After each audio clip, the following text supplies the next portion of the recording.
आउज़ुबिल्लाहिमिनश्शैतानिर्रजीम बिस्मिल्लाहिर्रहमानिर्रहीम। अज़ीज़ तलबा अस्सलाम वालेकुम।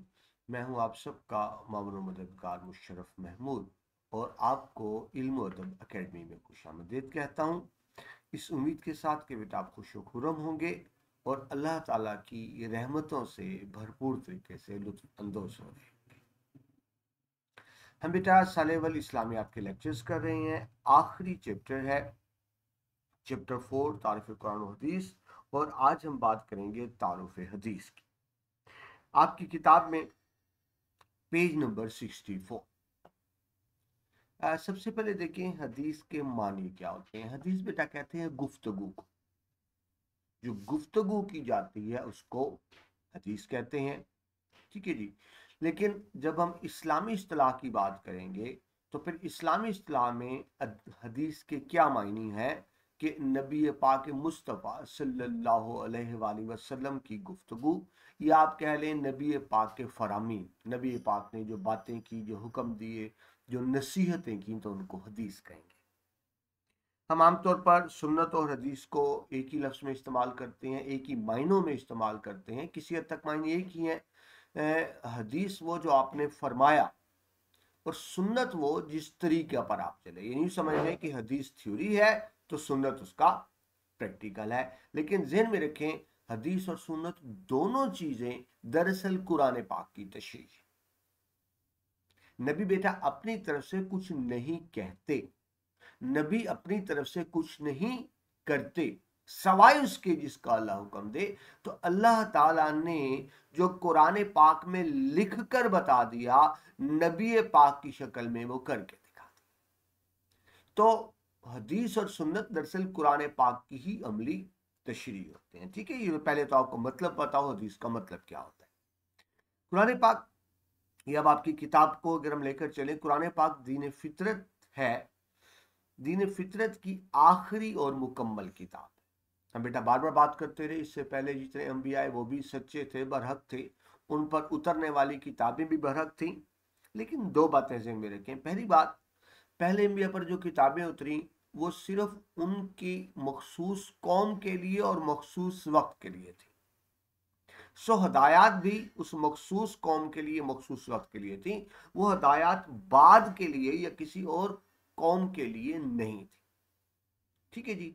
जबकि नबी पाक मुस्तफ़ा सल्लल्लाहु अलैहि वसल्लम क़यामत तक के तमाम इंसानों के लिए बेहतरीन अमली नमूना है।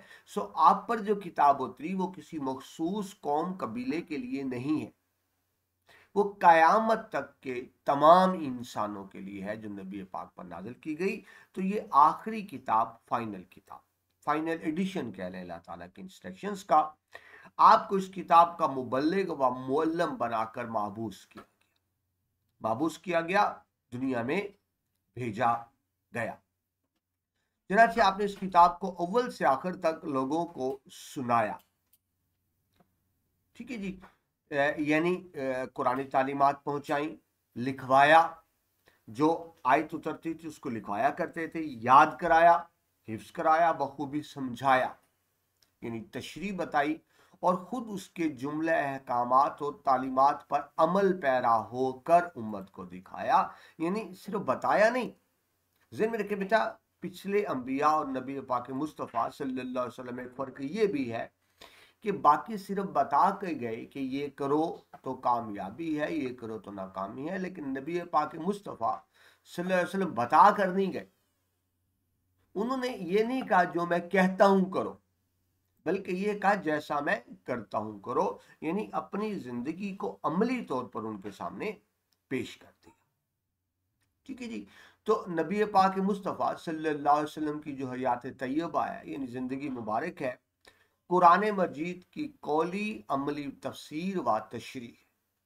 कौल कहना, यानी नबी पाक मुस्तफ़ा सल्लल्लाहु अलैहि वसल्लम जो फरमाते हैं, जो कहा, वो कुरान की तशरीह में कहा, अमली तशरीह। और उन्हीं के अकवालो अहदीस का नाम, अकवालो अहवाल का नाम हदीस है। यानी कुरान पाक की तशरीह करते हुए, एक्सप्लेन करते हुए जो नबी पाक ने फरमाया वो हदीस है। तो आप हदीस और कुरान को अलग नहीं देख सकते, कुरान ही की अमली तशरीह। इसको यूं समझें कि बेटा कुरान पाक में तफसील बहुत कम चीज़ों की है, सिर्फ अजमाली अहकामात हैं। मसलन कुरान पाक में सबसे ज़्यादा जिक्र नमाज का है, तकरीबन 80 मरतबा के करीब।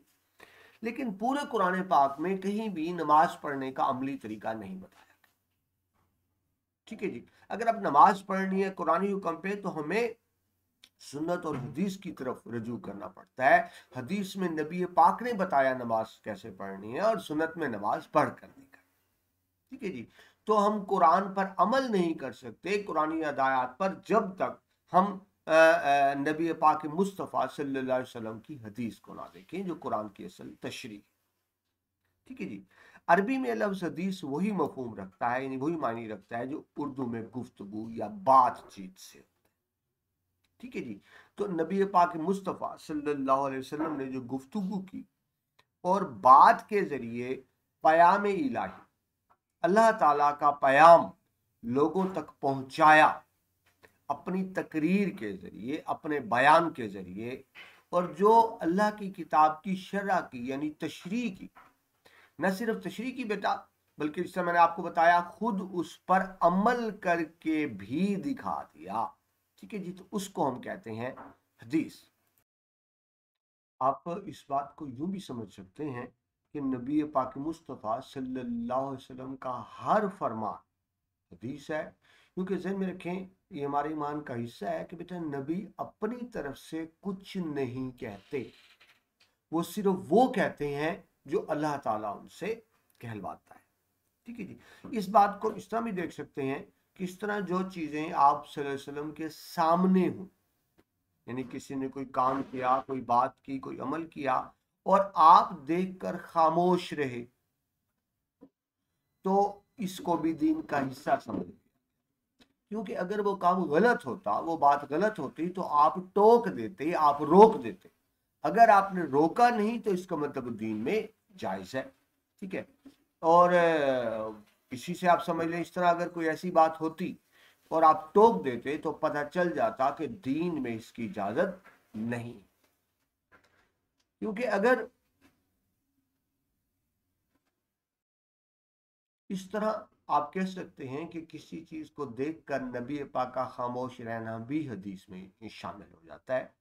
क्योंकि अगर वो अमूर दीन की मंशा के खिलाफ होते, तो यकीनन आप रोक देते या इस्लाह कर देते।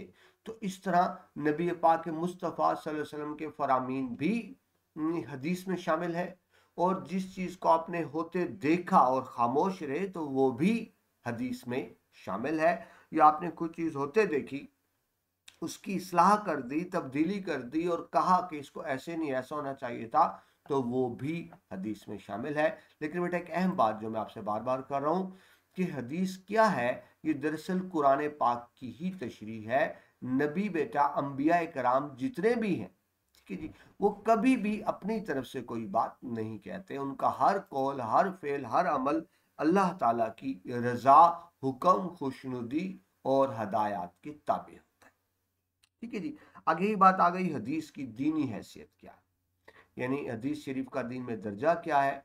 ठीक है जी, तो जब हम ये देखेंगे, तो पहले ये हमें देखना पड़ेगा कि हज़रत मोहम्मद मुस्तफ़ा सल्लल्लाहु अलैहि वसल्लम की अपनी दीनी हैसियत क्या है, यानी अल्लाह ताला ने नबी पाक को क्या मकाम और क्या दर्जा दिया है।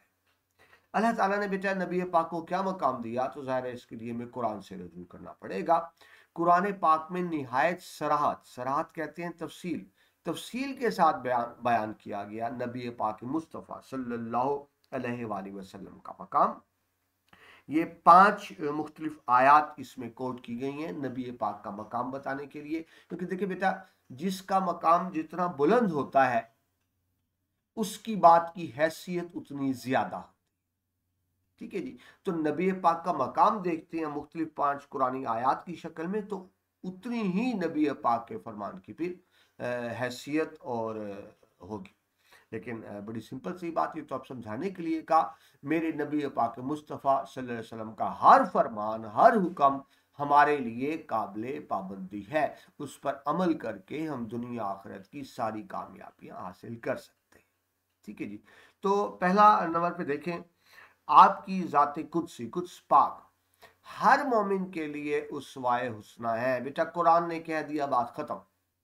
कुरान ने कह दिया कि नबी पाक की जो ज़ात मुबारक है वो हर मुसलमान के लिए उसवा है, जिंदगी गुजारने का तरीका, हंसना बेहतरीन बेहतरीन तरीका, यानी इसको बेटा रोल मॉडल कहते हैं ना। तो अल्लाह कह रहा है कि नबी पाक मुस्तफ़ा तुम में से हर शख्स के, अब देखिए बेटा यह मुसलमान की बात भी नहीं हुई या अरब की बात भी नहीं हुई, ये बात भी नहीं हुई कि अपनी जिंदगी में, तो नबी पाक मुस्तफ़ा, ये बेटा आपने आपका जो साले वल उर्दू उर्दू की बुक है उसमें पहला सबक भी यही है, उसमें सल्लल्लाहु अलैहि वसल्लम। तो मैं आपको एक जुमला दे रहा हूँ, यहाँ भी काम देगा और उर्दू में आपको पहले सबक क्या है।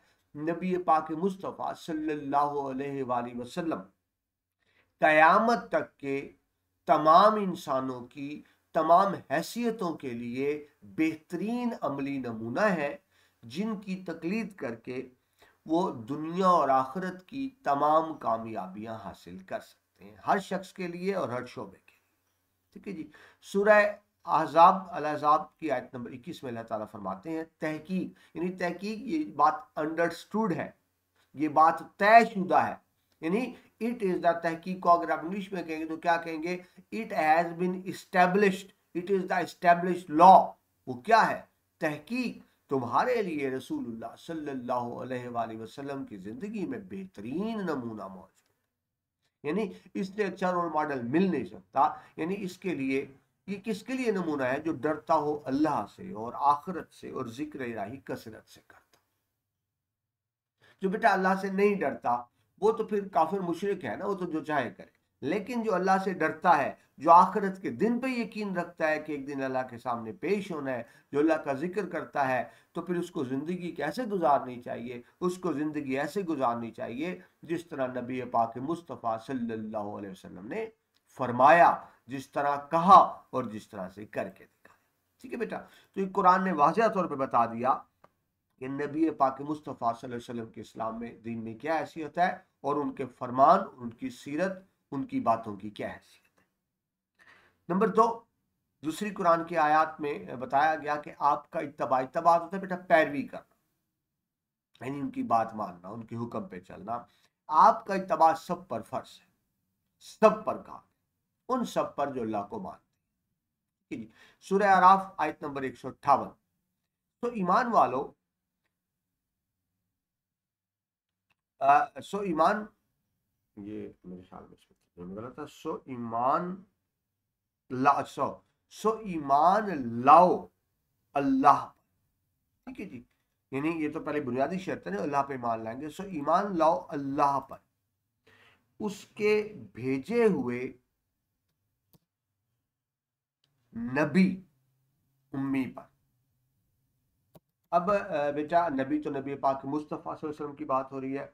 उम्मी बेटा उसको कहते हैं जिसने जाहिरी तरीके से तालीम हासिल ना की। ठीक है बेटा, हम जाते हैं जिस तरह स्कूल में, कॉलेज में, एकेडमी में, तो जो जाहिरी इदारे इंस्टीट्यूशंस होते हैं, यानी आप इसको कह लें रस्मी तालीम, ठीक है जी, दुनियावी तालीम कह लें, जो तो उन नबी पर ईमान लाओ जो उम्मी है, यानी जिन्होंने जाहिरी तौर पर दुनियावी इदारों से तालीम हासिल नहीं की। अब ये बेटा बात समझे, उम्मी का बाज लोग तर्जमा करते हैं अनपढ़, तो बेटा नाउज़बिल्ला नबी पाक मुस्तफ़ा अनपढ़ तो नहीं थे, उनके पास तो दुनिया जहान के लोग थे। तो उम्मी का मतलब अनपढ़ नहीं होता, उम्मी का मतलब होता है जिसने जाहिरी तौर पर, दुनियावी तौर पर, दुनियावी इदारों में तालीम हासिल ना की।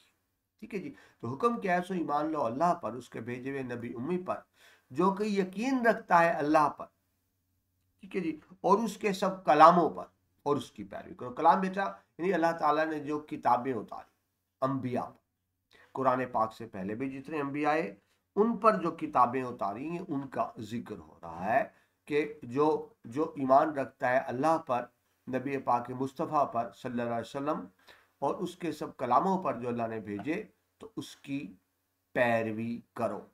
यानी ये कुरान पाक में वजाहत के साथ ये हुक्म दे दिया गया, और यकीनन बेटा कुरानी हदायत तो हम सब के लिए काबिल अमल, काबिल पाबंदी। आगे चलते हैं, तीसरा हवाला जो इसके अंदर दिया गया, अल्लाह ताला का हुक्म सूरह हश्र की आयत नंबर 7 में उसमें क्या कहा गया है, और जो दे तुमको रसूल सल्लल्लाहु अलैहि वसल्लम ले लो और जिससे मना करे सो छोड़। यानी नबी पाक मुस्तफ़ा सल्लल्लाहु अलैहि वसल्लम की मुकम्मल तकलीद करनी है।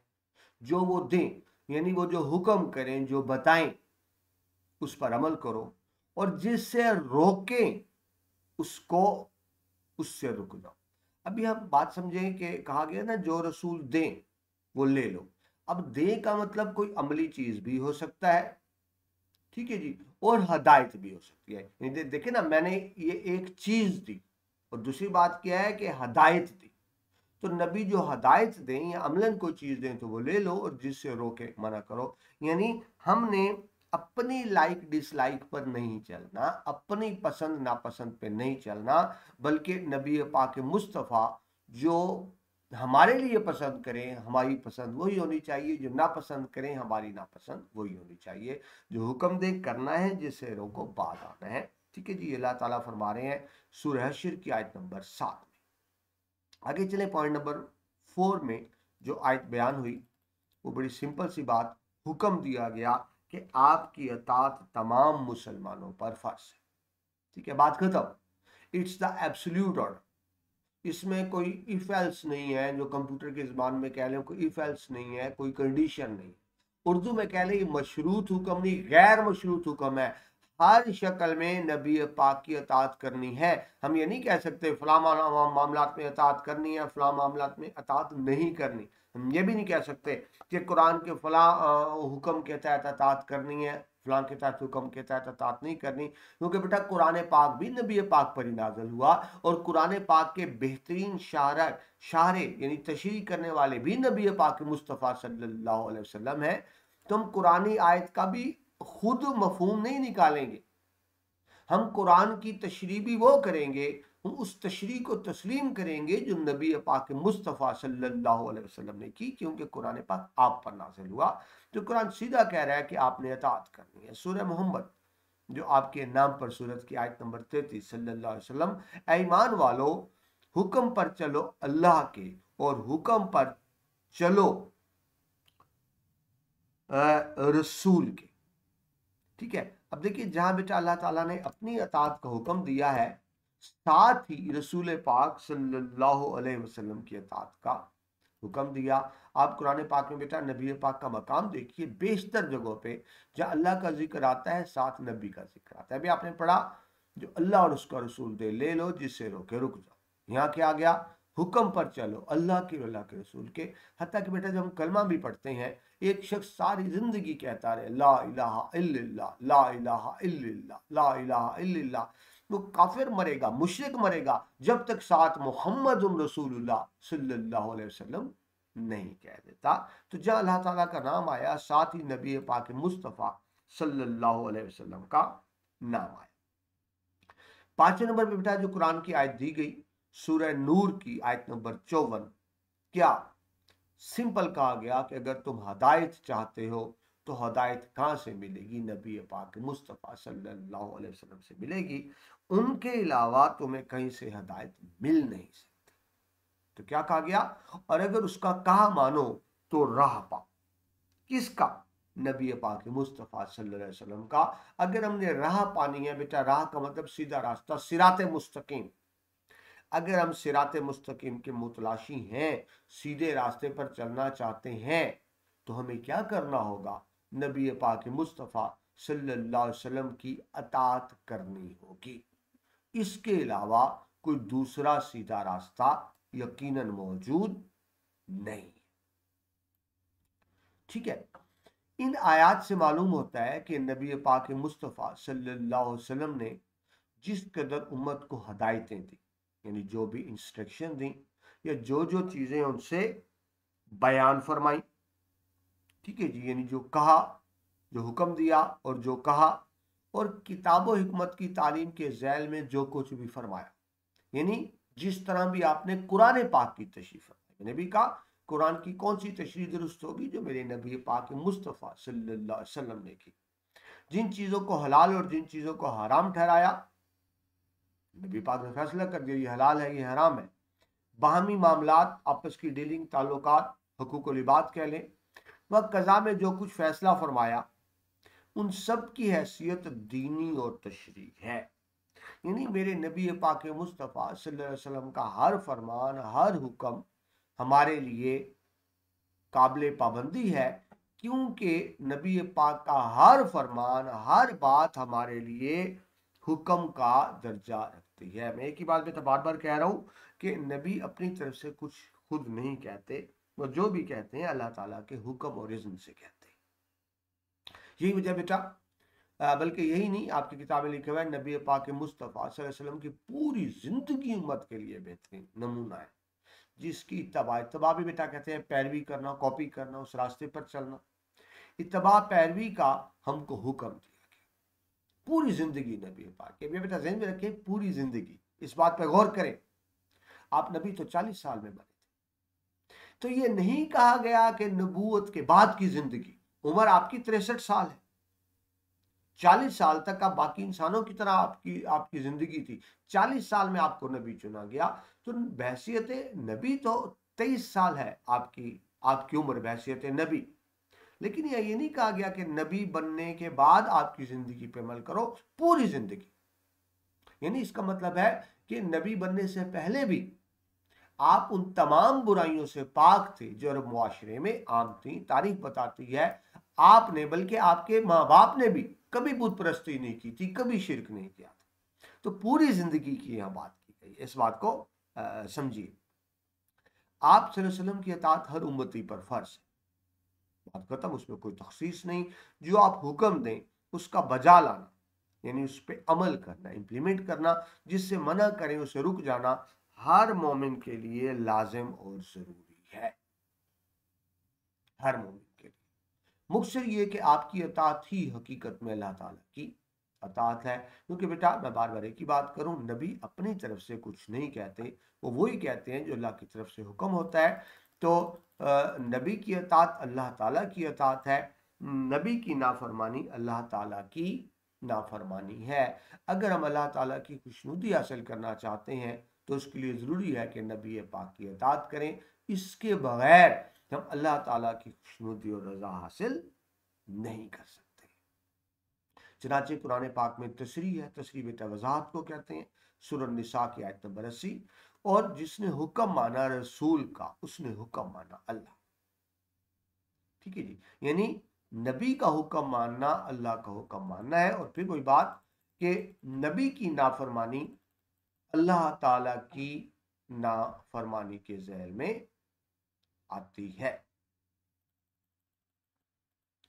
जिस तरह अल्लाह ताला की बात मानना फर्ज और ज़रूरी है, इसी तरह हज़रत मोहम्मद मुस्तफ़ा सल्लल्लाहु अलैहि वसल्लम की बात मानना भी लाजमी और हतमी है। हम जिस तरह सोच नहीं सकते ना, ये हम नाउज़ुबिल्लाह तो नहीं सोच सकते कि ये अल्लाह की ये बात माननी है नहीं माननी। अल्लाह की हर बात हुक्म है, हमारे लिए फ़र्ज है। बिल्कुल इस तरह नबी पाक की हर बात भी हुक्म और फ़र्ज है। क्योंकि मैं एक ही बात बार बार कह रहा हूँ कि नबी अपनी तरफ से कुछ नहीं कहते। जाहिर है कि जुमला अहकाम दीन के मुतालिक कुल्ली अहकाम, कुल्ली मुकम्मल कुरान पाक में मौजूद है, लेकिन इन अहकाम की तशरीह, एक्सप्लेनेशन, उनकी जुजियात की तफसीर और अमली तश्कील रसूल अकरम सल्लल्लाहु अलैहि वसल्लम के अक़वाल व आमाल और आपके अहवाल के जाने बगैर नामुमकिन और महाल है, मुश्किल है। यानी अगर हम दीन इस्लाम को समझना चाहते हैं, दीन इस्लाम को मुकम्मल अंडरस्टैंड करना चाहते हैं, अमल करना चाहते हैं, दीन इस्लाम की जुजियात तफसील जानना चाहते हैं, तो उसका एक ही तरीका है कि जो नबी पाक मुस्तफ़ा सल्लल्लाहु अलैहि वसल्लम ने फरमाया, जो कहा, जो किया, उसके मुताबिक ज़िंदगी गुजारी जाए। नबी पाक की अहादीस को पढ़े बगैर, समझे बगैर, अमल किए बगैर हम दीन इस्लाम के रास्ते पर नहीं चल सकते। हम कुरान पाक के अहकामात की तामील नहीं कर सकते जब तक हम अहादीस को नहीं समझेंगे और जब तक हम उस पर अमल नहीं करेंगे। एक ही बात बेटा बार बार कि नबी की अतात अल्लाह ताला की अतात, नबी की नाफरमानी अल्लाह ताला की नाफरमानी है। क्योंकि नबी अपनी तरफ से कुछ न कहते हैं न करते हैं। अल्लाह ताला बेटा आपको, मुझे, हम सबको नबी पाक मुस्तफ़ा सल्लल्लाहु अलैहि वसल्लम की हकीकी अतात और मोहब्बत अता फरमाए। आमीन सुम्मा आमीन।